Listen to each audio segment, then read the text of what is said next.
This video is brought to you by Squarespace. Stick around to the end of the video for a special offer they're making available through my channel.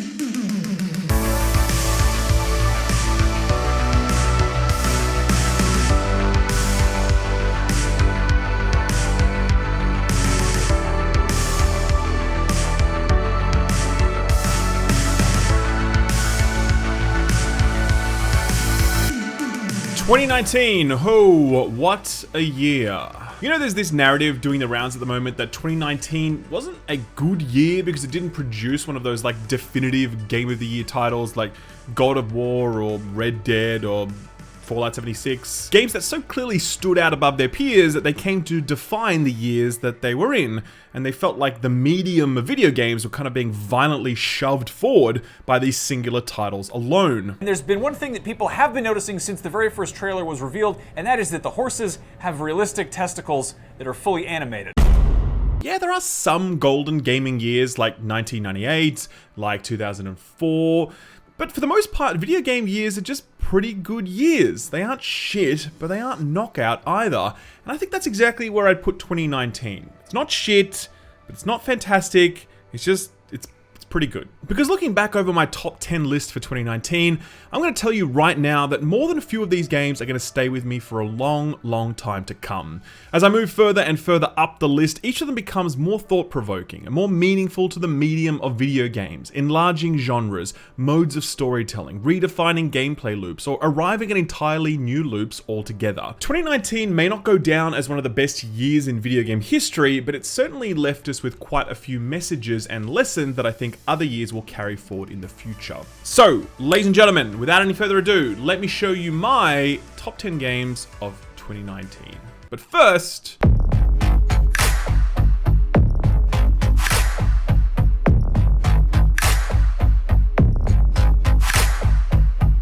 one thing I want to get out of the way this year is stuff I didn't get a chance to play this year, but may have ended up on this list had I done so. The critical reception for each of these titles has been so strong that I hate overlooking them, so I'm going to give them at least a brief shout out here so you know I wasn't ignoring them completely.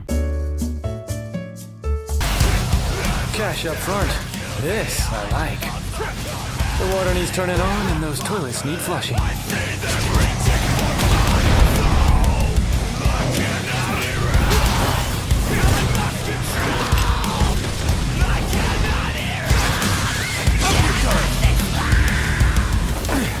Devil May Cry 5. Devil May Cry fans were kind of treated a bit harshly this year, with their game often forgotten by various Game of the Year lists, including not receiving a nomination for Game of the Year at the Game Awards. What's clear is that critics loved the game, fans loved it even more, and the community as a whole felt like it was the best possible return for the series after its gigantic multi-year hiatus. I wouldn't know because I haven't played past the first level, but it looks pretty cool and I wish I had the chance to play more of it. I might come back to it later.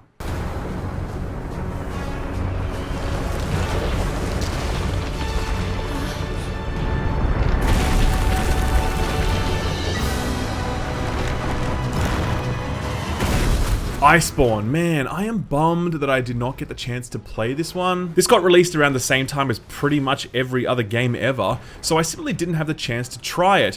Those that did are unanimous in their agreement that this is not only a worthy expansion, but feels like an entirely new game's worth of content, with the perfect mix of new locations, new monsters, new stuff to craft, and new endgame systems for hardcore players to enjoy. I'm going to jump onto it in January when it comes out for PC. Until then, I'm just going to take everyone's word for it and, you know, agree that it's probably pretty cool.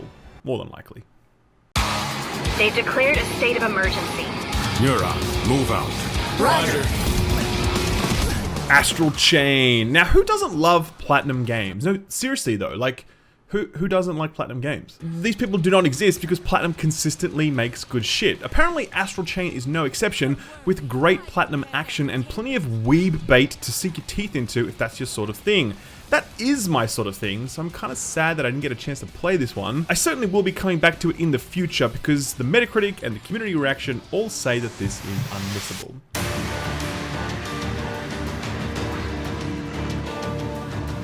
I've never played a Fire Emblem game before, like not properly, like a long time ago, many years, whatever. Didn't really care about this until I saw all of the backlash for it being like ignored by all the Game of the Year lists and not getting a nomination at the Game Awards. Decided I would start playing it. I'm 15 hours in right now. I fucking love this game. It's so... I never would have expected I would love this, but I love it so much.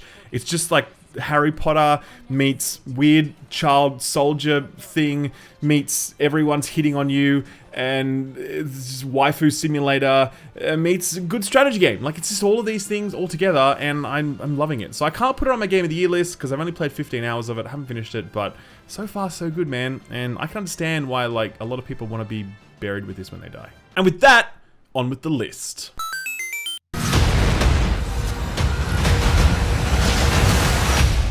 The Outer Worlds is easily the luckiest title of 2019. It's made by Obsidian, who years before were screwed out of a bonus by Bethesda because they were 1 point shy of the required Metacritic score for Fallout New Vegas. They announced this game right after the cataclysmic shit show that was the launch of Fallout 76, and they released their game the same day Bethesda announces Fallout First, a subscription model to what was objectively the worst game of 2018 and arguably the worst AAA game ever released. Yeah, worse than Colonial Marines. Yeah, the worst. Even if Outer Worlds was garbage, people would still buy it because laying down $60 on it felt like giving Bethesda the biggest possible middle finger you could. The good news is that it wasn't shit. What it was a well-constructed, brilliantly written, single-player RPG modeled in the classic Bethesda tradition. The kind where you head out into the world and you are the sum of your own choices. The kind where the world reacts and responds to the choices you make, and they shape the grand narrative around you. The kind where you can spend your time either sweet-talking or stealthing or slaying, depending on your preferences. It's the kind of RPG we've been wanting for years, but the market has simply refused to provide, and here it was, and on Game Pass as well if you don't want to buy it on the Epic Games Store. The critics' reception to The Outer Worlds was near universal praise because A, the game was great, and B, the middle finger factor I mentioned earlier. User reception was a little more muted, highlighting things such as the short campaign duration, the small number of locations to visit, and the inherent imbalance of the RPG systems, whereby at the end of the game, you were kind of just like good at everything and pretty much unstoppable. They're all fair points of criticism, and I don't think you should go into Outer Worlds expecting the best RPG experience you've ever played, or even anything particularly new or innovative. The Outer Worlds is like RPG chicken soup for a generation sick of live service garbage. It won't be the best thing you've ever tasted, but it will certainly be the cure for what ails you.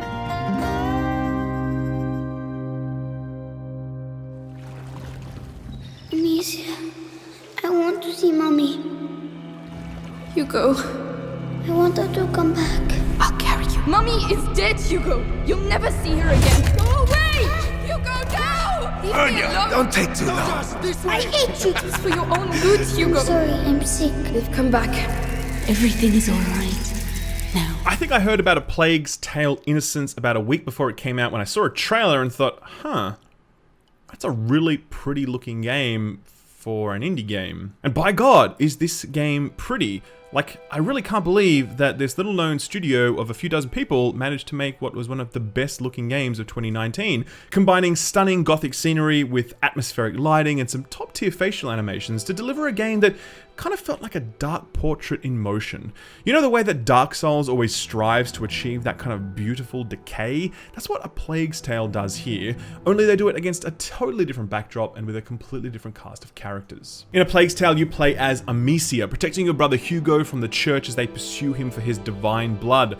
Rather than a military conflict between nations, A Plague's Tale uses the Black Death Plague as its setting, giving physical form to it through the swarms of rats that populate the various towns and battlefields you'll visit. And these rats, like, wow, just seeing the technology that like makes these things possible is crazy. There's just so many of them and they're all moving about like independently, causing ripples and waves and tidal waves. They're literally the shadow that hangs over the land, as the only thing that will move them is light and fire. These are your weapons in the adventure, and you'll learn to use them in a variety of ways to solve puzzles throughout the game.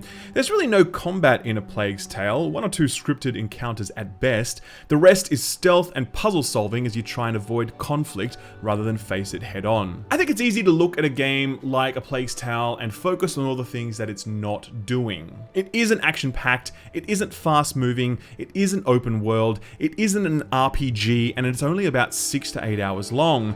But what it is doing, it just does it perfectly. Its visuals are punching well above their weight for an indie title. Its puzzles remain intuitive as they grow in complexity. Its level design and pacing are superb. Its writing is intelligent, believable, and nuanced, and its climax is so memorable that it's almost worth the price of admission alone. What really sets it apart though, and what puts it on my Game of the Year list for 2019, is just how much heart has gone into this thing. You get this feeling that Asobo put it all on the line here. Spared no expense, cut no corners, knew exactly what they were making, and put their all into making it well. It feels like a labor of love in a way that few games do. I felt so lucky to have chanced upon this one, and I really strongly recommend you give it a chance if you have the time and money.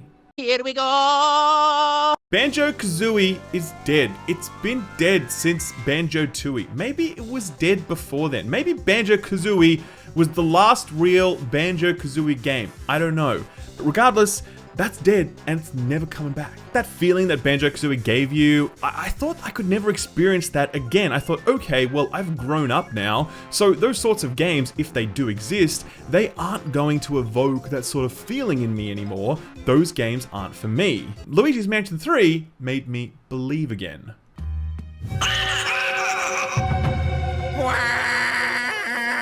Luigi's Mansion 3 feels like a Banjo-Kazooie sequel.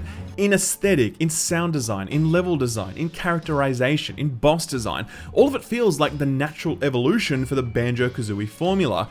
It's a formula wholly distinct from other platformers like Mario because it's smaller in scale, more intimate, more character-focused, and more consistent in its soundtrack. And oh man, the soundtrack, like, remember how Banjo used to do that thing where it'd have like one song and it would kind of change and meld and soften and loud, all that sort of, it does the same thing here in Luigi's Mansion. It just creates this beautifully consistent aesthetic right the way through the adventure that I just loved it so much. The boss design is also standout. Each encounter is completely different from the last, relying on new abilities you've unlocked throughout your playthrough, as well as being tied to the theme of that level, and they're all just so interesting and sophisticated, while also making so much sense when you finally figure out how to do them. It must be said as well that the game is pretty much the closest thing you can get to a Pixar movie video game, and I'm not talking about like playing alongside Woody and Buzz. I'm talking about the visual aesthetic that just oozes personality. It has a stylized, three-dimensional quality, detailed character animations, and so much work put into facial expressions. I could sit there and watch a Luigi's Mansion cartoon with pleasure, and it's thoughts like these that bring me back to my childhood and remind me of the great era of platformers that is now long past, but lives on here in Luigi's Mansion 3.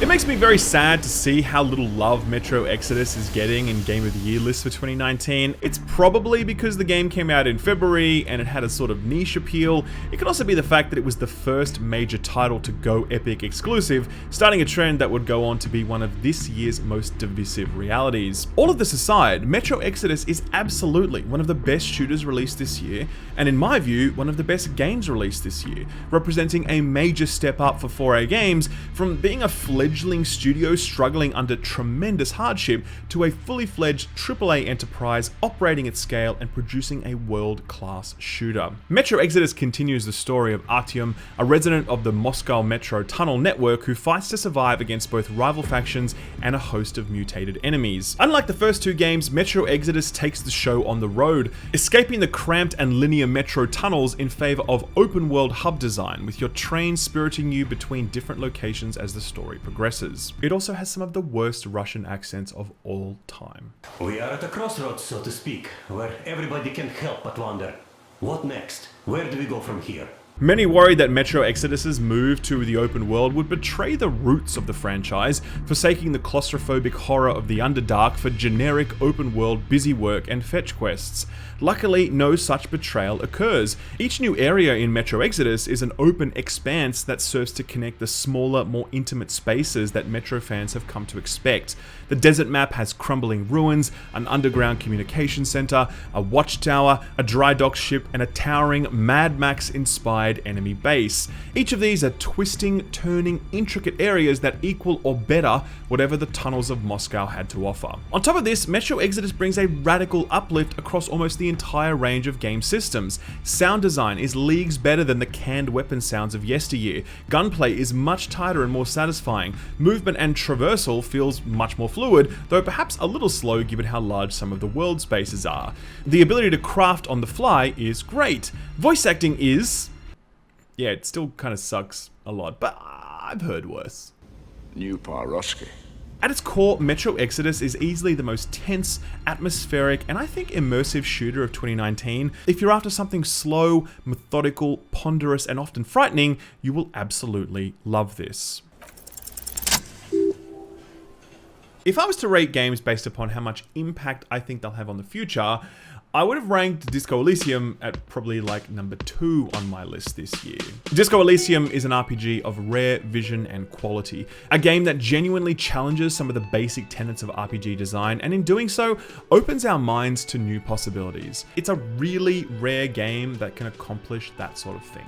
Disco Elysium subtitles itself a detective RPG. You play a washed-up, alcoholic, drug-addicted veteran cop who partied so hard one night that he's now a complete amnesiac. With the tabula rasa that is this bozo's substance-addled mind, the player takes control of him to help him remember who he was, decide who he will be, and solve a murder mystery along the way. Disco Elysium won 4 awards at the Game Awards this year: Best Indie Game, Best Debut Indie Game, Best Narrative, and Best RPG, and to be honest, it deserves every single one of those awards. The game is built on 2 pillars, writing and RPG, and the way it handles both of these is genius. When it comes to writing, I don't think there's been a better written game.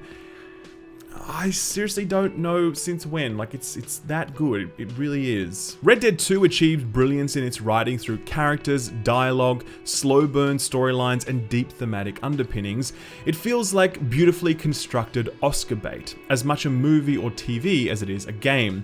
Disco Elysium feels like some obscure novel you were forced to read in college, so full of history, mental anguish, societal ills, and political philosophy that it's on the reading list for both art history and political science. A lot of people will bounce off Disco Elysium for this reason. It's around 22 hours long, and for every minute of that, you will be reading. If the thought of that exhausts you, then Disco Elysium is a safe one to skip. But if you have an appetite for some truly intoxicating writing, then you will not find a better title to satisfy that hunger. The game finds its narrative voice not through its plot, but through the internal monologue that transpires in your head. There are 24 different skills for you to put points into, and in addition to making certain courses of action available or unavailable, each of these skills takes up residence in your decaying mind, talking to you, giving you advice, distracting you, and arguing with one another.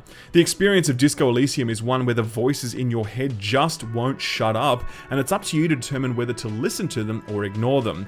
Regardless of your choice, the various personalities that will manifest within you during your playthrough will result in vastly different internal monologues every time. They won't, however, result in very different outcomes for the world and for the story. This is really where I struggled with Disco Elysium and why I don't love it as much as many others do. This game builds an absolutely brilliant RPG framework, but it only uses it to color and narrate your adventure, not radically alter it. Other RPGs provide the player with far more meaningful choice and consequence than what Disco Elysium ever does, and the abundance of linearity and false choice makes it feel as though the RPG systems are being shortchanged, which I think they are. Regardless of this, you can have an argument with your ugly necktie, and you can spend the entire game both drunk and on drugs, so it's got to feature at least somewhere on a Game of the Year list.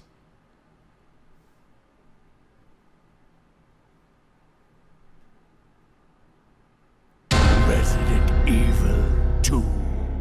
When I first reviewed Resident Evil 2 Remake, I titled it the first Game of the Year contender for 2019 has arrived. People called me hyperbolic, but look where we are now. It's hard to find a Game of the Year list that doesn't have Resident Evil 2 somewhere on it. I just want to pause for a moment, by the way, and address all the people that are like, you can't put on a Game of the Year list because the remake is... No, that's dumb.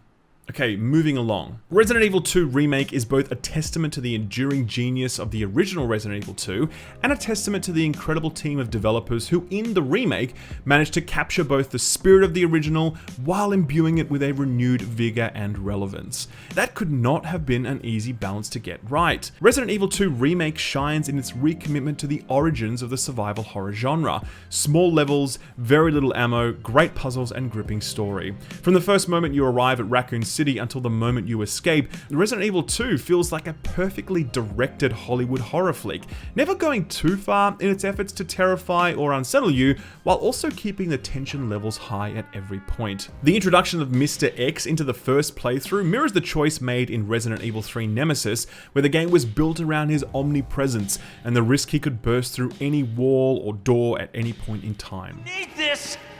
Just get me the fuck out of here!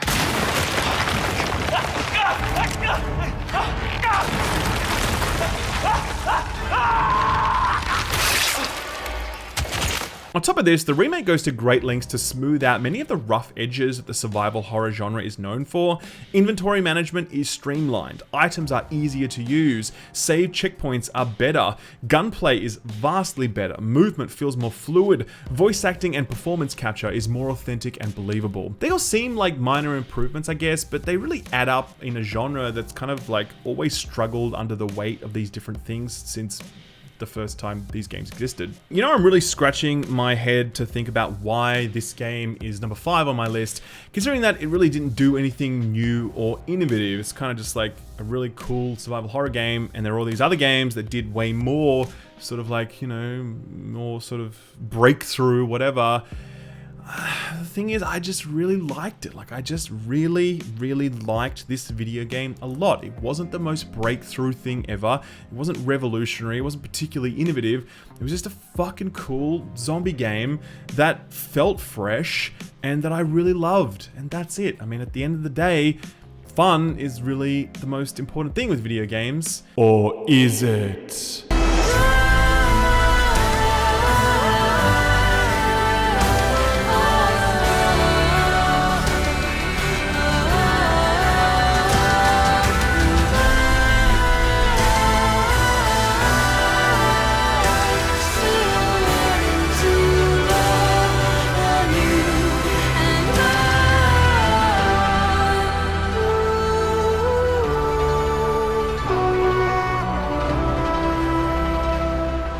Okay, so I've kind of kept my mouth shut about like the whole review process for Death Stranding and the like divisiveness of the reviews or whatever. I kind of just like, okay, here's what I think about it, and everyone else can say what they think.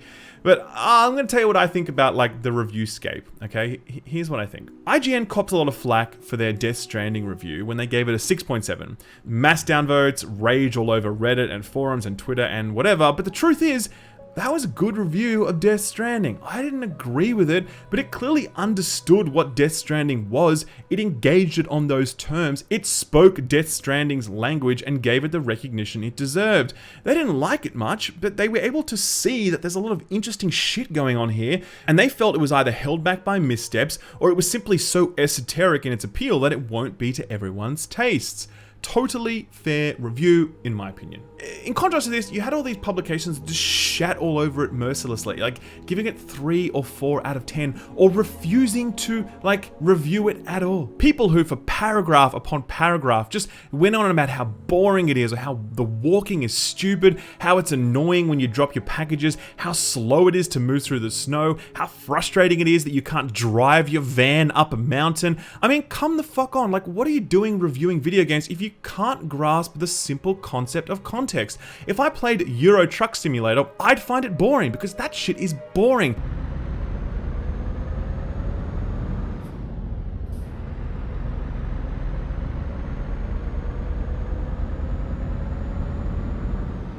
but it's not my job as a reviewer to just label something boring and walk off into the sunset. It's my job to ask, what is this game trying to achieve? Who is it trying to achieve that for? And is it succeeding?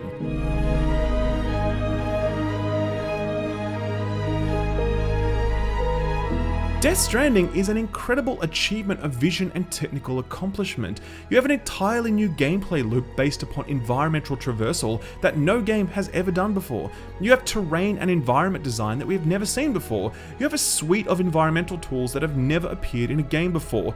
You have asynchronous multiplayer systems that we have never seen before. You have an evocative soundtrack that perfectly accompanies every moment of the action. You have set pieces that are so visually arresting that you'll wonder how anyone could have imagined something like this. And you have a star-studded cast who each deliver pitch-perfect performances rendered with literally the best facial animations we've ever seen in a video game. Are you going to tell me that all of this is worth 3 out of 10? No! That's ridiculous. No, look, it's perfectly fine to not like Death Stranding. I get it. There's a lot to not like the repetitive boss design, the overwrought writing, the strained world building, and the product placement, the fucking product placement. Yes, I get it, I agree. This is far from a perfect game, and that's why I titled my review the way I did. It's not for everyone, but you have to pay it the respect it deserves. Death Stranding is a moment in video game history, not because it has Hideo's name on it, but because no other game this year did more new stuff simultaneously. No other game came close to that level of innovation all at once. To take that many risks while operating on a AAA budget with totally new IP, that's a huge accomplishment, and I think history will be very kind to Death Stranding as its impact ripples out across the gaming landscape for years to come.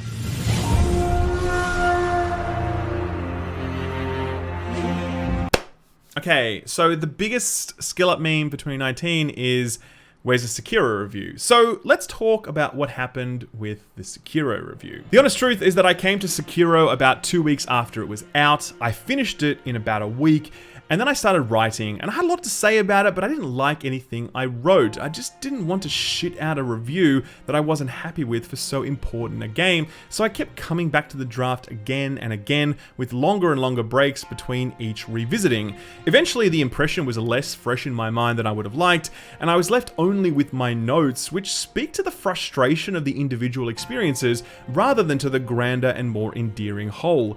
I kind of gave up on reviewing it then, because I'm like, look, I'm going to put out a review that I'm not happy with, and I don't really trust my notes, and everyone's going to get mad at me about this. Fair enough, like, people love this game. I just like, let's just not do this if we're not going to do it right. That's the honest truth, okay? I still hope to come back to it one day, but I don't know when that will be, to be honest. I want to play through it again and see how well my notes hold up. What's clear to me already, though, is that with distance from the game, my appreciation for it has grown. I still can't say I like Sekiro, I enjoyed it, but I can definitely say that I respected it immensely, perhaps more than any other title this year. I think there are some objective points of genius in Sekiro's construction. At the most foundational level, the combat model represented an elevation in challenge akin to encountering a Souls-like for the very first time. Moving from Dark Souls to Bloodborne wasn't a step up, it was just different. Moving from Dark Souls or Bloodborne to Sekiro felt like doing one of those Dark Souls speedruns where the guy runs around naked the entire time and finishes the game using only a Guitar Hero controller. The Guitar Hero reference is pertinent because that's how Sekiro achieves its difficulty spike, by putting you into what is essentially a rhythm game with a razor-thin margin of error and extremely frustrating consequences when you fail. Many find this rhythm interesting and rewarding. I found it very rote and very limiting. My principal issue with Sekiro is that mastering the game is more about knowing your enemies than knowing yourself. It's a game that limits your options so narrowly, there's almost no improvisation possible. I believe that improvisation is one of the foundations of an interesting combat system in video games, and Sekiro goes to great lengths to limit that. Now, for what it's worth, I'm aware of all of the counter-arguments to what I've just said, like, the different, combat mastery trees and whatever else, and the ability to use abilities and all that stuff. I know all that exists. I get it. And those arguments are all right. They're all correct as well, okay? And that's what makes Sekiro so difficult to properly review. Its execution is nearly flawless, so we're left to argue over the merits of its design choices, with almost all of those arguments being subjective. Regardless of our differences of opinion, I think we can all agree that Sekiro is at least a little bit genius. Saint's Sword Ishin is easily the best encounter I've ever faced on a console. It felt like a WoW raid boss that I had to overcome alone. Sekiro won Game of the Year at this year's Game Awards, and while it wasn't my favorite game, I will fight anyone that says that it did not deserve to win that.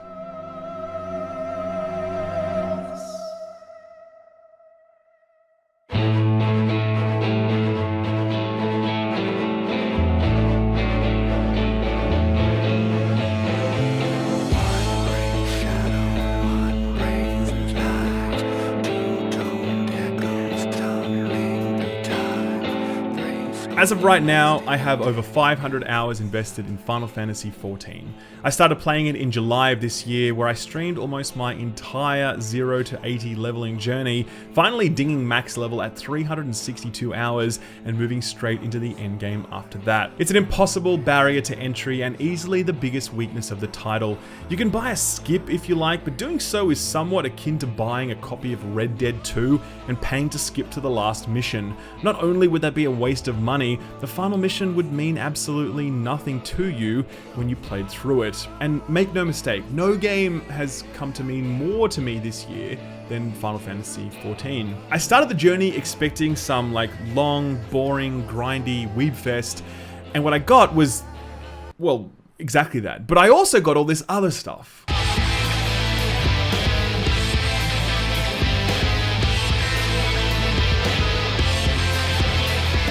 Got a story for the ages, a set of characters who I fell in love with, worlds I love to be in, dungeons that combined all of these things into gripping cinematic showdowns, classes that reveled in complexity rather than shying away from them, an endgame rhythm that focused my mind on fun and enjoyment, not endless grinding to keep up with that tier's progression. It felt like absolutely everything that World of Warcraft was not, and after 14 years of on again, off again with WoW, it's exactly what I needed to cleanse my palate after the soul-destroying grind of Battle for Azeroth. To be clear though, I'm not just putting Final Fantasy XIV on my list for Game of the Year. I'm specifically putting Shadowbringers, and you might be wondering why. You might be wondering why Shadowbringers is one of the highest rated releases of the year and why the fandom speaks of it the way that they do. Explaining that is a video unto itself, which I will get to, I promise. But the short version is that Shadowbringers is the best written JRPG I've ever played, and it's one of the best written games I've ever played. Its characters evolve along such meaningful and emotional arcs, its imagined worlds are so captivating and fleshed out, its antagonist is so magnetic, and the way he flips between court jester and evil genius is unforgettable. The word evil isn't even right though, because sitting at the core of Shadowbringers is a moral ambiguity that so many games have tried to land but didn't come close to succeeding. Shadowbringers lands this so perfectly that by the end of it, after I'd triumphed, I honestly wasn't sure that I should have, and I wish we could have found some other way. Yes, this is a grindy MMO where you can run daily dungeons and weekly raids. Yes, you collect and craft. Yes, you focus on gearing up and making yourself more powerful. But those are the least impressive things about Final Fantasy XIV, and the least compelling reasons to play it. It's far more about your relationship to its world and its characters, who through your prolonged proximity to them, you come to love, and together, you'll go on a grand and never-ending adventure.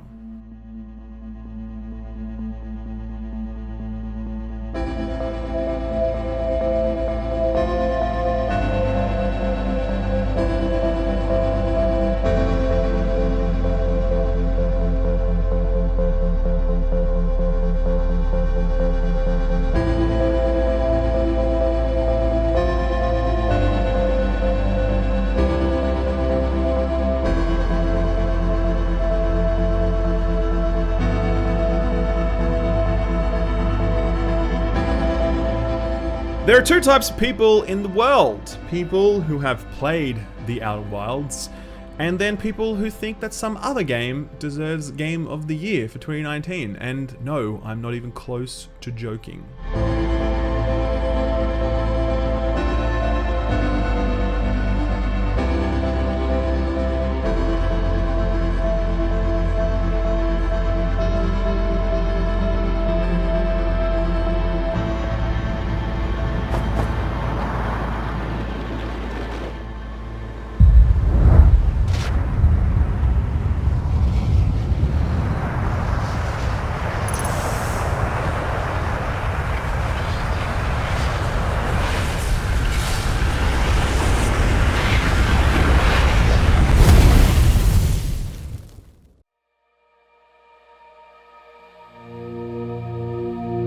If The Outer Worlds was the luckiest game of 2019, then The Outer Wilds was the unluckiest, or at least the most ill-fated. It announced earlier in the year that it would be going Epic exclusive, making it the second to do so after Metro Exodus. And yes, I know their decision to go Epic is bad luck, it's their own choosing, but they're a tiny indie studio with no money, and Epic promised them an existence even if their game flopped. When you're struggling to keep the lights on, that's a deal too good to pass up. Anyway, they went on to release the game around the same time as E3, which is just a dumb decision given that no one is really paying attention to news or reviews after E3 since everyone is kind of burnt out. To make it all worse, anytime anyone ever said anything good about The Outer Wilds, everyone confused it with The Outer Worlds. Journalists were calling it one of the greatest games they've ever played, and people were out there like, oh whoa, geez, cool, I better pre-order The Outer Worlds, had no idea it was that good. Good job, Obsidian. Just in case you haven't heard of it either, The Outer Wilds is made by an indie developer called Mobius Games. It's available on PC on the Epic Store and on Xbox through Game Pass. Sadly, you cannot play it on PC through Game Pass. You can only get it through the Epic Games Store for now. It's also available on PS4, and I don't think a Switch port is likely given how much processing power would be required to run this game's clockwork universe. You can get it for around $20. I am going to great lengths to explain to you how to get your hands on this game because I want you to buy this game. You must buy The Outer Wilds. That's your homework for tonight. The Outer Wilds is a space exploration game. You play as a newbie pilot heading off on his first adventure. Once you're done in the start zone, you'll take off and the entire solar system is yours to explore. Hell, the whole universe if you like. But don't expect your little ship to get you there. So why are you exploring and what are you doing? What is the point of this game? Well, the brilliance of The Outer Wilds is that it doesn't spoon feed you the answers to these questions. Instead, you have to find them yourself by blindly stumbling through the solar system until you eventually snag on a clue, which might in turn lead to another and then another. Before you know it, you have a thread that you're tugging at and you're hurtling towards your goal like an asteroid hurtling through space. This description is probably frustratingly vague though, and you might be saying, hey, give me an example, which is fine, okay, cool. Fair enough, we'll do one. This here is Brittle Hollow. It's a small planet that has at its center a black hole. The entire planet is collapsing into itself, and you have to explore this crumbling mess to uncover its secrets. As you traverse space, entire sections of this planet are crumbling into the center mass, and if you're on them, you are sent through space, like through the black hole, way far from your ship, and you're just out there alone, and you have to die now. Like, that's it. Oh, and did I mention the sun explodes every 22 minutes, and you need to begin your exploration anew?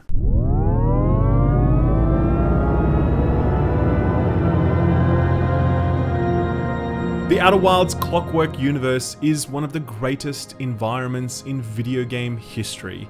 It is so small, yet so unfathomably massive. So accessible, yet so mysterious as to be impenetrable. Every single action that occurs in this entire space does so on a precise 22-minute loop, providing you unique windows as short as a few seconds to uncover something remarkable before it vanishes. It's the secrets of the solar system that are its greatest contribution to video games. You'll step into the Outer Wilds confused by every part of it, expecting Metroidvania power-ups or maps or new weapons or something, anything to help new paths open to to you. But every single answer to every single mystery resides not in MacGuffins, but in the rules of the universe itself.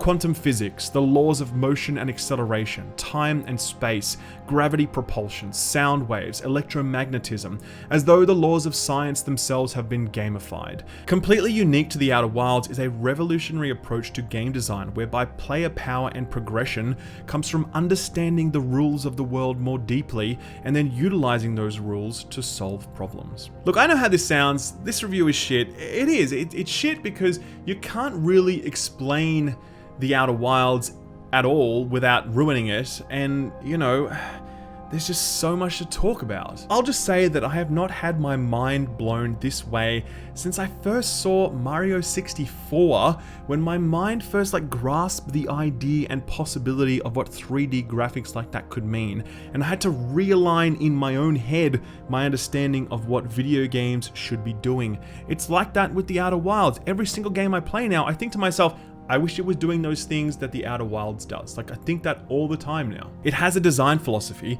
that is so obvious, so fundamental, that every game can and should incorporate it because it would simply make every game better. As for what that design philosophy is, I can't explain it to you, not because I'm trying to keep it a secret, because you just need to experience it for yourself. It's the only way you'll understand it. And I promise you, it's like $20.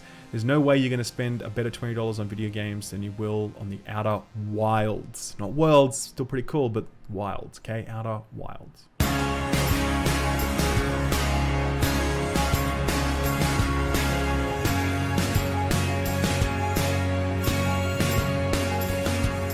Anyway, guys, that's it for 2019. Yeah, it was a really cool year. I had a really good time. Thank you so much for all the support. Really loved it. It's obviously tricky being on YouTube, as you guys know, but we're still here and still going strong. So yeah, thanks for the support. I wouldn't be here without you all. Very excited for 2020. I mean, if you know anything about what games are coming out next year, you know it's going to be one of those big years. So very excited for that. I'll be keeping on with the whole reviewing the things and talking about the games, so I hope you'll join me. Thanks very much, guys, and I will see you soon. Bye-bye. With 2019 all wrapped up, it's time to start thinking about 2020, and if you've got a blog or a hobby or a business idea that you want to take to the next level, then Squarespace is your best bet. Squarespace offers the world's best set of custom website design tools, allowing absolute beginners to immediately begin creating professional-looking websites. They don't just look good either, they have almost everything your website will need for both you and the people viewing it. Stuff like appointment scheduling for clients, or traffic overview so you can see how many people are visiting your site. You can schedule posts so that you can put future content in the pipeline, and you can even build a comment section so you can begin building an online community. Head to squarespace.com for a free trial, and when you're ready to launch your idea, go to squarespace.com/skillup to get 10% off your first purchase of a website or domain. Thanks to Squarespace for sponsoring the video, and thank you for watching it.